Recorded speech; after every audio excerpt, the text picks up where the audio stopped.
Good evening, everybody. Kavod Harav, how are you? Hashem, thank you. Sorry to make you wait. Let's get started.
Okay, looks like we're doing Gimel.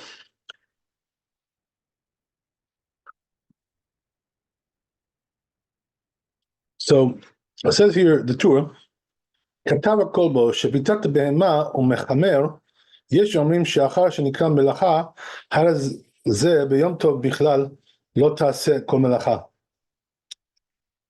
So he says, right, that there is an opinion like this, that regarding certain labors. Okay, what labors are we talking about? Allowing your animal to rest on Yom Tov. And also mechamer, right? So what is mechamer? Mechamer means that you're guiding the animal, to do work, to do labor, things like this. So Yesh Omrim, some say that since it's called a labor, therefore on Yom Tov it should be also forbidden. But it says in Chol HaMoed, for sure this would be allowed.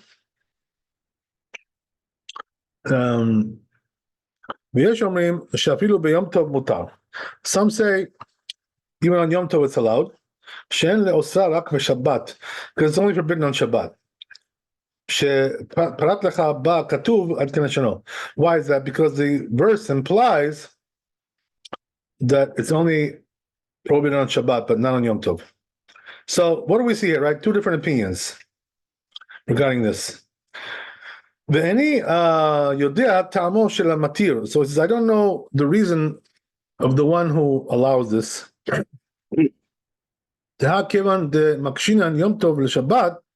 So why is that? Because since we juxtapose Shabbat to Yom Tov when it comes to the halachot,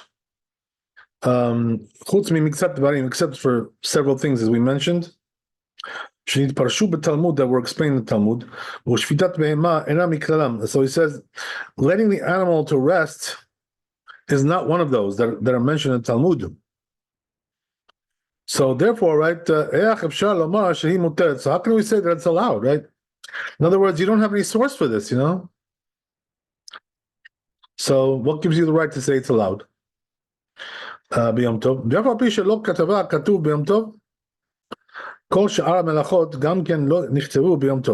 So he says, even though it's not really written regarding Yom Tov, these labors, but nevertheless, right, all the other ones also are not written. In other words, we learn one from the other, right? We learn Yom Tov from Shabbat. So that's not really a source or, any kind of proof. Okay. So we learn it right from, because it says don't do any labor. So he says this also, considers you like one of them. But he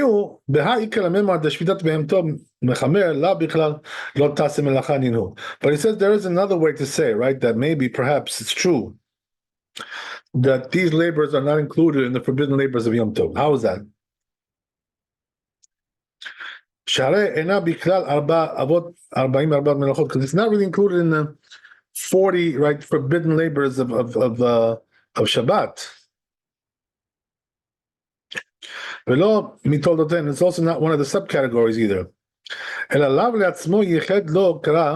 So just basically like some kind of a different kind of prohibition, which is supported by the verses. Hilkach, so it says, therefore, since it wasn't written regarding Yom Tov, this prohibition, could be that it's actually permitted. But he says, I don't think this is the opinion of the poskim, because they, right, they wrote, with unqualified. Lamar Yom Tov Shaveh Shabbat. That they said Yom Tov is equal to Shabbat in every way. Lechol davar, chutz mi'otzah ve'avara, except those things that we mentioned. V'lo hotziu shpidat behema mechamer min haklal. But they didn't exclude the issue of letting the animal rest and guiding the animal. Alma sviralo the b'yom tov nami asurim. So you see from there, right, that these poskim hold even on Yom Tov it's forbidden, these things. So this is a nice, initial analysis of this whole discussion, right? And then he goes on. והרמב"ם פרקי וסמ"ג כתבו דאין מוציאין מסע על גבי בהמה. They wrote that you're not allowed to, have your animal laden, right, with a load. שלא יעשה כדרך שהוא עושה בחול. Why is that? Because you shouldn't do like a weekday kind of thing, it's a weekday kind of thing. Weekday activity, that's what we call it, right? כתב הרב מגיד, so says this rabbi, שיש מי שכתב, there is one that wrote, לפי שאין משתמשים בבעלי חיים. Another reason, right? Because we're not allowed to use animals called ikar at all, right? והרשב"א כתב שני טעמים עד כאן לשונו. And the Rashba brought both these reasons for being, the reason for the prohibition. So, right, we see that we have here diverging opinions regarding this, right? So let's see in the Shulchan Aruch how he paskins.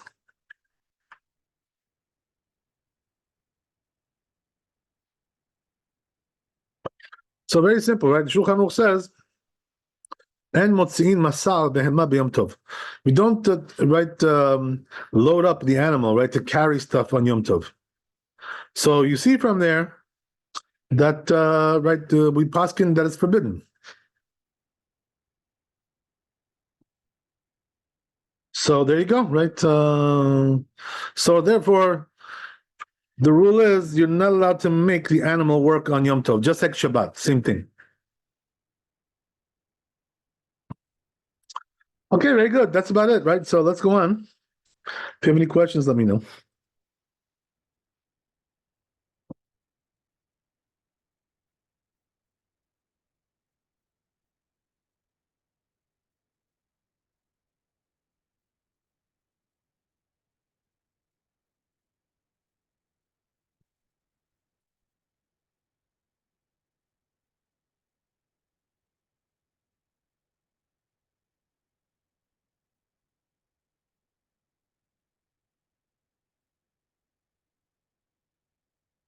So let's go to the tour.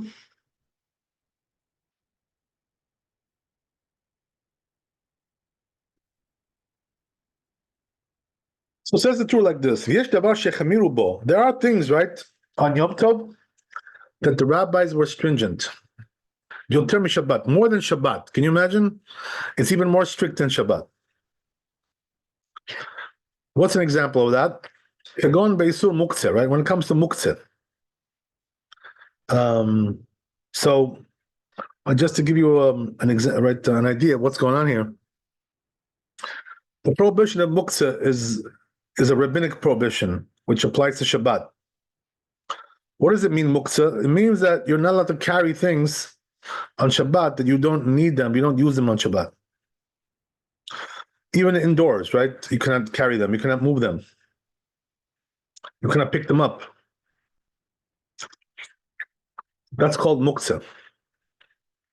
So when it comes to Yom Tov, the rabbis were even more stringent about this than Shabbat. So now the question is, right? Why is that? Why would you want to be more stringent on Yom Tov than Shabbat? Anybody have an idea? So the answer is that Kavod Harav, could it be Yes. that it is due to the remembrance of Yom Tov? So why should you remember Yom Tov more than Shabbat? No, meaning that since we are doing certain labors like transferring from either carrying Yes. or lighting from one fire to the other, transferring, not creating a new one, then, Yeah. being stringent in other areas, it would remind you that it's Yom Tov, no? Yeah, you're getting close. You're close there. You're the reason why they forbade even more on Yom Tov is because people take Yom Tov lightly. They don't think it's so important like Shabbat. You know what I mean? So therefore, in order to inculcate inside of you that Yom Tov is very important as well, so they made it even more stringent than Shabbat when it comes to muktzah. In order that you shouldn't, you shouldn't take it lightly and mess around with it like it's nothing, not important, right? That's what the Chazal said, by the way. You know what they said? It says in the Talmud that a person who desecrates Yom Tov, right, has no portion in the world to come. He takes it lightly, he thinks it's a joke, like, Yom Tov, Especially what? Especially Yom Tov Sheni, right? The second day of Yom Tov, which is only rabbinic. So, there are people who say, well, only the first day is from the Torah, the second day is only from the rabbis. So I'll take it easy, I'll take it light. No, right? You can't do that because second day is also important. So therefore, they said, if you take the second day lightly and you don't believe in it or whatever, you think it's not serious. So the rabbi said, you have no portion in the world to come. Why is that, by the way? Why you have no portion in the world to come?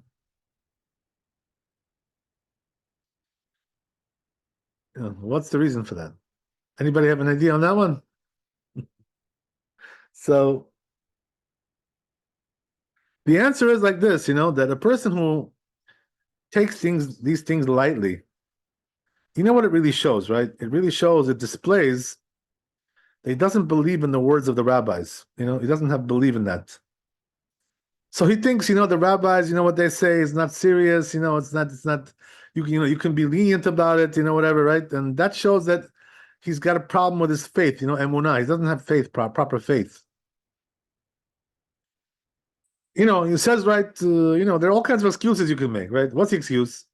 You can say, wow, the second day of Yom Tov doesn't apply anymore after all, Today it's not a doubt anyway. There's no doubt, right? Because we have a fixed calendar, so we really know which day is the real Yom Tov. So there's no reason to keep it anymore. So if you're one of those guys who believes in these kinds of things, excuses, we tell you, right, you have no portion in the world to come. Why? Because you're a denier. You're right. You have heretical ideas.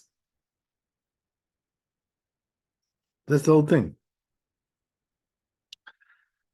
So now, right, we see this is the reason why the rabbis made Yom Tov very serious in order to remove from your thoughts this kind of thing, right? This kind of presumption, right? That, Yom Tov is not so important after all. It's not like Shabbat. So we come and tell you, no, don't take it lightly. Yom Tov is very important, right? The rabbis will, if you don't keep Yom Tov properly, even the second day of Yom Tov, we're going to give you the boot. Right? No portion in the world to come. Okay. That's the story. So it goes on.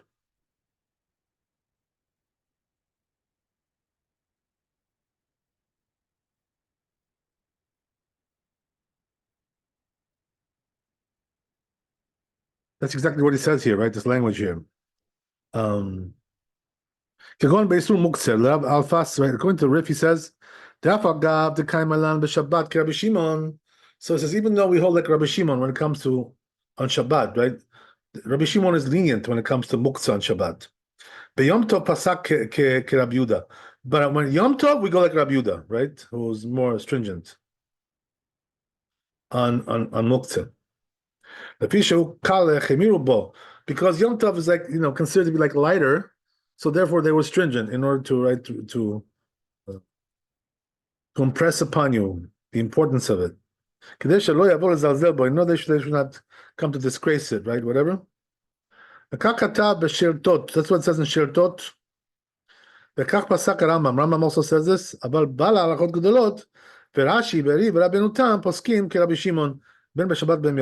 But these rabbis say, even on Yom Tov we go like Rabbi Shimon. We're lenient, right? But the halacha is not like that.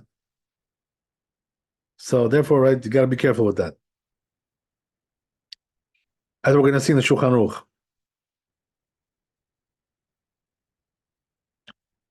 So then he says, Rabbeinu Tam would differentiate. He would say, שאין הלכה כרבי שמעון, והחמירו כדי שלא יבוא לזלזל בו. He would say halacha is like Rabbi Shimon, but anyway, they were stringent in order that they shouldn't come to, right, disregard it. That's what's in the Shiltot. I'm sorry, I didn't read it right. So it says like this. But it says that when it comes to nolad, the halacha is like Rabbi Yehuda, Rabbi Yontam.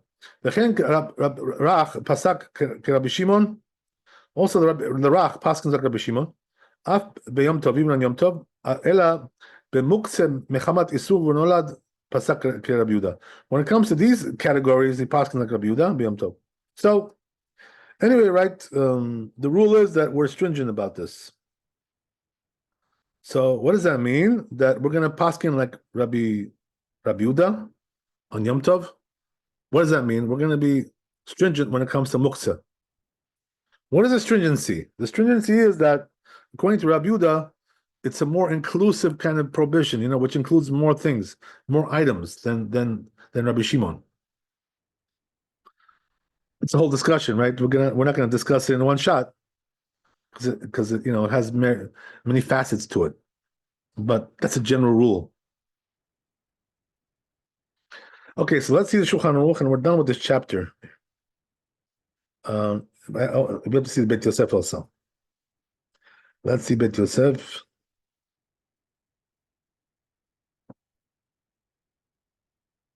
So says Bet Yosef, he brings a source for this, right?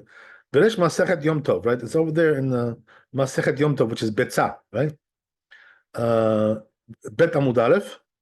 Tanan, we learned in the Mishnah there, Betzah shenolda b'Yom Tov, Bet Shammai omrim tochal teachel. So there's a machloket over there, right, regarding regarding an egg which was laid on Yom Tov. So according to Bet Shammai, you can eat that. Bet Hillel omrim lo teachel. Bet Hillel says don't eat it, not allowed to eat it.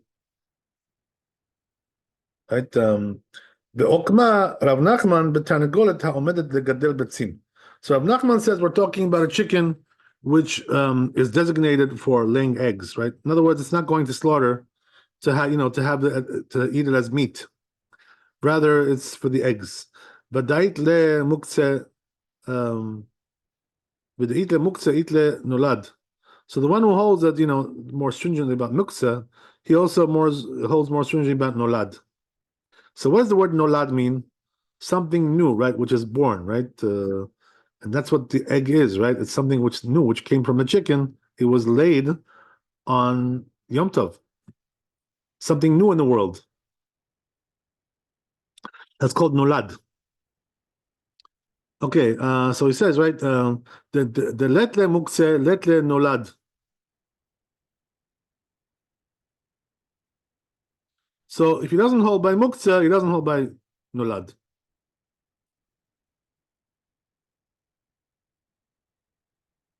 It goes together. It's a package deal, right? Either you hold by both or you don't hold by either, right? That's what he's saying.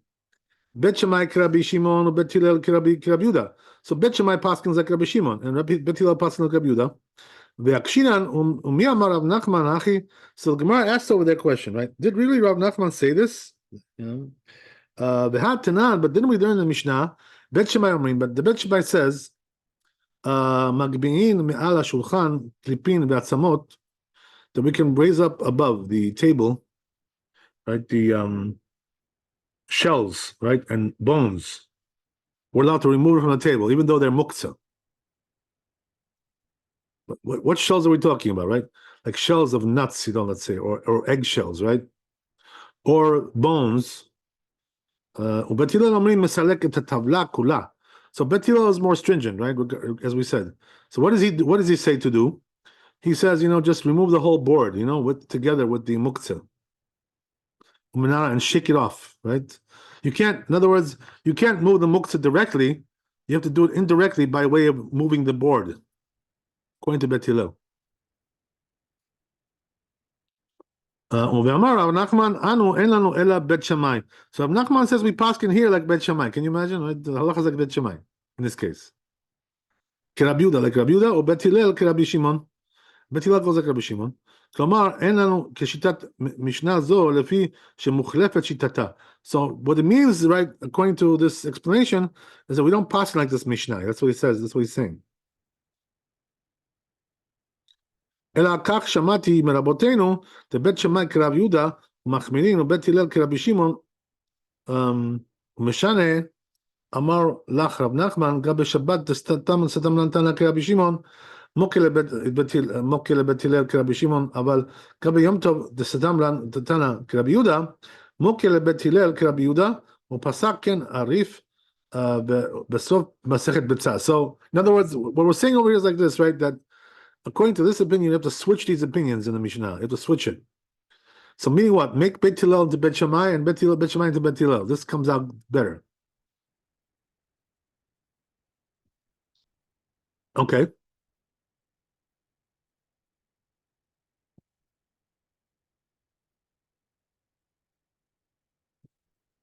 That's how the Rip Paskins, he says, Besot Masechet Betzah, the end of Masechet Betzah.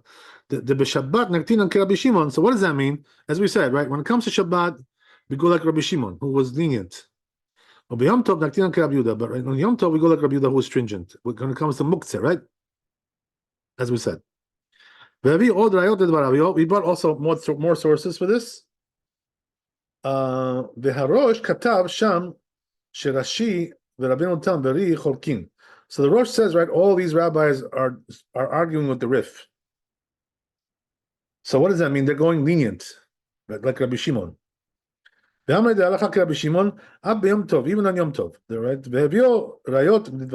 brought sources for their words. So each side has their sources over here, right? So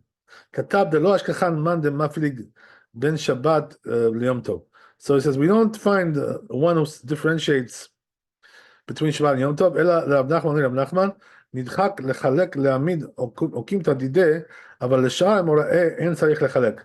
So that's the only one who holds that way, but all the other Emoraim in the Talmud, they hold not like that. They're lenient. Ubahag pasak Rabbi Shimon. Bahag also pasak Rabbi Shimon. But Muktzeh, when it comes to Muktzeh, but when it comes to Yom Tov, aval benolad, when it comes to Nolad, pasak Rabbi Yehuda. He pasak Rabbi Yehuda.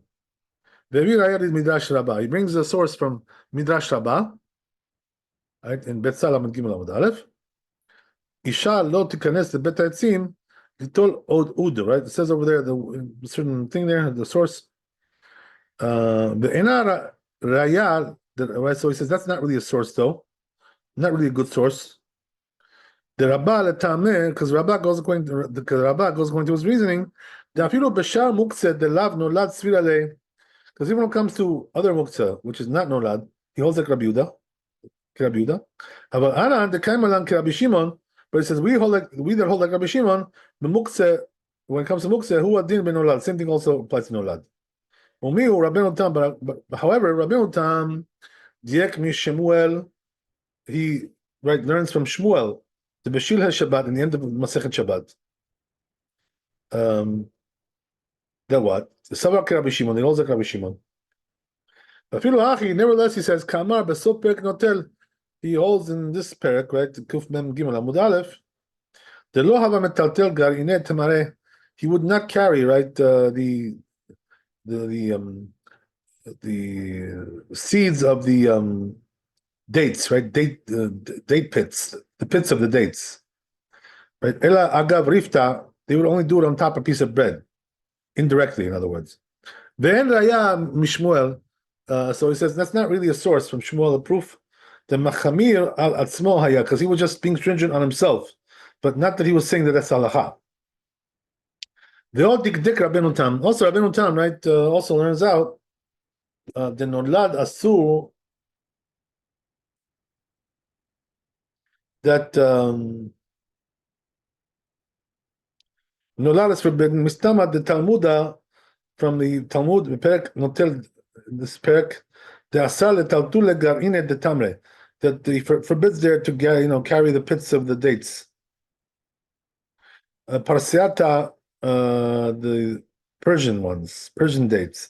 Mishum de have nolad, because they're nolad, they're like something new. Veha the parich besop per kira.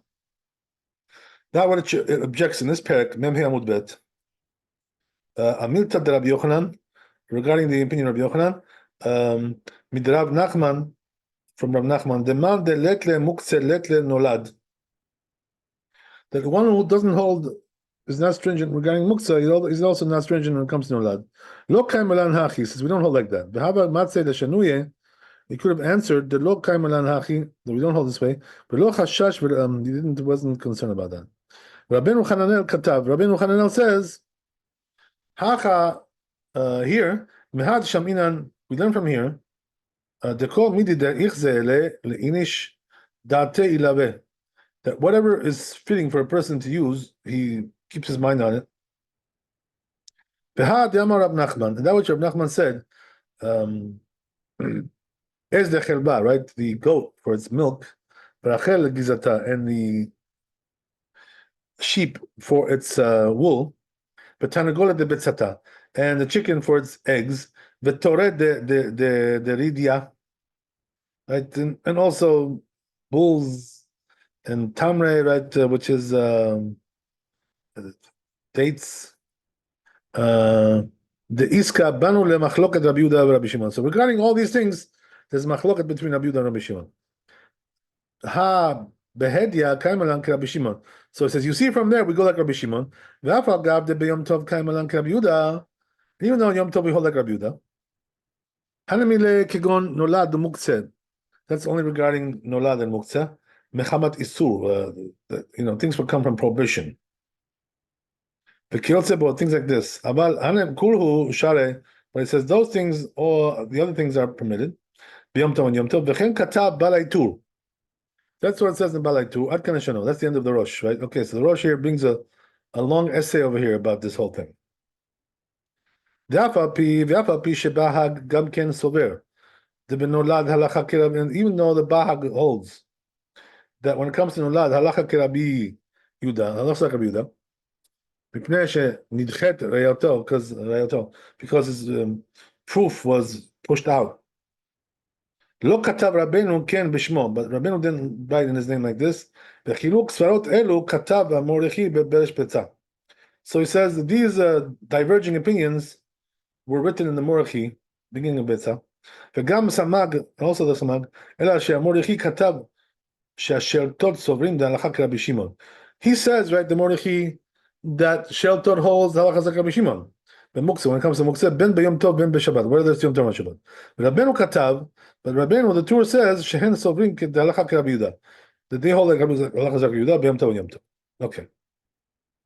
Good. Let's see how much we have here to go.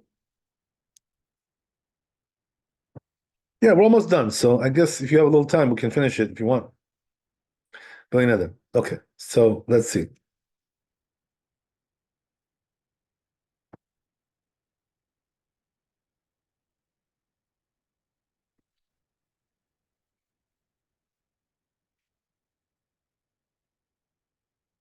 Yeah. So it says here, Rambam Perek Aleph Pasak Kedivra Arif.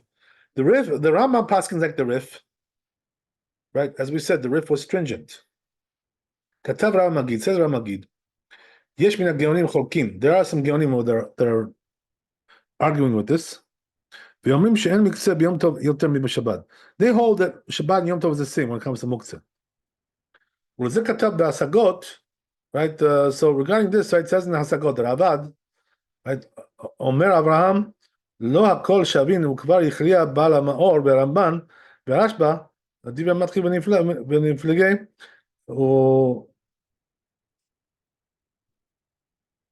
ובערב שבת קודש, בית מועד, whatever, all these books, כדברי ההלכות, they all pass like the הלכות, ורבנו הביאו ראיות לזה בעיקר עד כנה שלו. So he says the Rambam brought proofs for this, and that's the way it is. So it comes out that he passes like the Rambam here, right?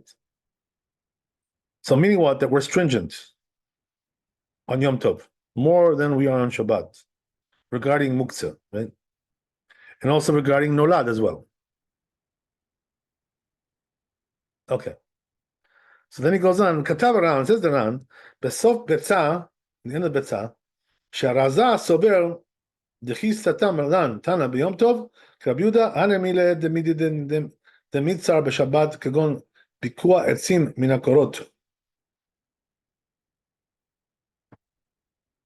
So he says, right, that the Razah holds that when we say, right, on Yom Tov, that we pass like Rabbi Yehuda, that's talking about something which is forbidden on Shabbat, kegon bikua etzim, like, breaking, chopping wood, minakorot, from the beams. Even though we don't hold in the broad definition of muktzah on Shabbat, but chopping wood is forbidden by itself, right? Asur bo, if you're not do it on Shabbat. Therefore, it says, even though, right, chopping wood, which is already, designated as allowed, B'Yom Tov and Yom Tov, but it says we don't allow to chop wood from the beams. Midin muktzeh, because they're muktzeh, they're not designated for that. The same thing also applies to this thing, right? Shasurin shachtan. So what is this? We're talking about a certain kind of bull, right? That you're not allowed to slaughter them on Yom Tov. Why is that? What's the reason why you cannot slaughter them? Didn't we say yesterday that you're allowed to slaughter on Yom Tov? And so then why can't you do this one? Mishum de muktzeh, because they're muktzeh. In other words, they're not designated for that. They have a different purpose, these bulls, right? So kiman de shchita asura b'Shabbat mitzad atzma, because since the slaughter on Shabbat is forbidden because it's a labor, about tamre de iska, but when it comes to these dates that we talked about, and things like this, kiman de b'Shabbat share, that since they're allowed on Shabbat, the letlan muktzeh, because we don't hold by a broad definition of muktzah regarding these things on Shabbat. Up Yom Tov share, then also allowed on Yom Tov. The lekamidi b'Shabbat share b'Yom Tov asu, because there is nothing which on Shabbat is allowed and Yom Tov is forbidden. So in other words, this rabbi doesn't hold by this stringency. He holds that it's the same. But the Rif doesn't hold like that, right? As we said, right? The Rif is stringent. And that's halacha. We're going to see. Because he writes over here the Rif, right, that these dates are forbidden on Yom Tov.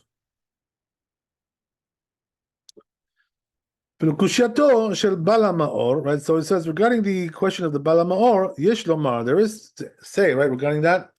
Dechi Aminan Leka Midi de Shabbat Shar Yom Tov Asu. Yom Kippurim Asu. There isn't anything which on Shabbat is allowed and Yom Tov is forbidden. Hanami Le Shabbat B'Yom Kippurim. That's talking about Shabbat and Yom Kippur. Shadinam Shabbat because they're equal. Kedusha Echadem, and they have the same kind of sanctity. V'lo atel zalzule b'Yom Kippurim. So nobody's going to come to disregard Yom Kippur. But Yom Tov, b'shum de'atel zalzule be. When it comes to Yom Tov, right, as we said, people take it lightly and they disregard it. Lo ra'u le'ashvato le'Shabbat. So therefore, they didn't equate it to Shabbat. So it says we find that they differentiate, right, between them. Shari Amru b'Shabbat, because they said regarding Shabbat, manichin ner al gabe dikin, they were allowed to put a candle on top of a palm tree on Shabbat, and men manichin ner al gabe dikin b'Yom Tov, but on Yom Tov we cannot do it. And therefore, he says, "Kol mukse afal pi shehu mutar b'Shabbat asu b'Yom Tov." Therefore, right, the rule is every muktzah, which is permitted on Shabbat, because we're lenient, when it comes to Yom Tov, it's forbidden. So that's exactly like the Rif, right, in the Rambam, as we said. So says Beit Yosef, right? What's the bottom line? Halacha, right? What's the halacha? After we talked about all these opinions, right? We went through the whole gamut over here, right? So says the Rif, very, very simple, right? Since the Rif and the Rambam hold, they agree that we should be stringent. Right? And also there were many later authorities that also might paskin like that. As we said, right? The Rashba and and more. So therefore that's how we paskin, he says. Right? So he says if you want to see all the details about muktzah, all the differentiation, all the the details about this, where do you look? Look in the Siman Shin Yud. Chapter 310. What is that talking about? Laws of Shabbat, right? That's where we learn the laws of Muktzah. So if you want to see all the action over there, that's where you got to look, right? Okay, good. So let's see Shulchan Aruch and we're done. Finish with this chapter. So says Shulchan Aruch, right? Muktzah afal pisha mutar b'Shabbat techemiru ba b'Yom Tov. So he says, when it comes to muktzah, right, even though we're lenient on Shabbat regarding certain things, we're not so stringent on Shabbat. We make it not so inclusive, the prohibition. But on Yom Tov, it says they forbade, right? So in other words, on Yom Tov, you know what they say, right? We throw the whole book at you, when it comes to Yom Muktzah, right? We forbid everything. That's what he's saying, the Shulchan Aruch, right? So who is that like? The Rif and the Rambam, right? As we said, right? Okay. So now here comes the Ramah. Here we go, right? So V'yesh matirin muktzeh afilu b'Yom Tov. So some, right? He brings the other opinion, which is that Shabbat and Yom Tov are the same. Let's see if he paskins that way, right? The Ramah here. Aval nolad asur b'divreim, but nolad is forbidden, right? Even according to them. Afilu b'Shabbat, even on Shabbat. V'chol muktzeh she'eno b'alei chaim kegon otzar shel perot ve'etzim. So it says every muktzeh which is not like a living thing, like storehouses and fruits and wood, all kinds of things like this. Sagi kishomar mikanani hotel. It would be allowed, to use these things if you designate them before Yom Tov, right? And you say designation. You say, I'm going to use these on on this Yom Tov. That would do the trick, he says. You don't have to actually write it down. It's good enough just to say it, right? There you go. ומותר להכין ביום טוב ראשון לשני בבית ימים טובים של גלויות. So he said also another thing, right? Which is you're allowed to prepare from one day to the other on 2 days of Yom Tov. Right? So the Ayin Leil Siman Shin Yud, look over there in Shin Yud, he says, chapter 310, Kol Dinei Muktzah, right? All kinds of laws of Muktzah. So that's very interesting what he says regarding, let me just see right here, the Mishnah Berurah. how he explains this Ramah.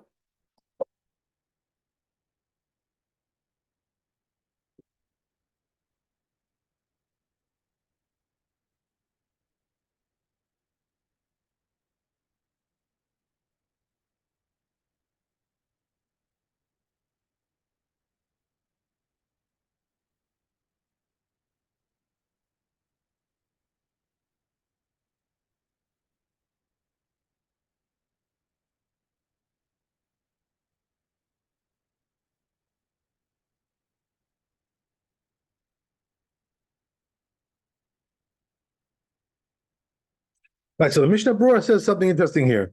That what are we allowed to prepare from one day to the other on Yom Tov? So he says we allow things which are not so apparent. Things which you cannot really. In other words, they don't have like a deed that you're doing that shows that you're doing something. So the truth is, I would like to look at this tomorrow again, right? Review this thing because it's a whole discussion in itself, right? So, B'ezras Hashem, next time we'll pick up this issue, but tomorrow is Friday, right? So we'll see you next week, B'ezras Hashem. So we'll catch you on Sunday, B'ezras Hashem, Sunday night. Thanks for coming. Be blessed with wealth and health and happiness. Shabbat Shalom. Chazak u'baruch and Laila Tov. Kavod Tov. Thank you so much. God bless. All the best. Bye. Shalom. Thank you, Rabbi. You too, bye.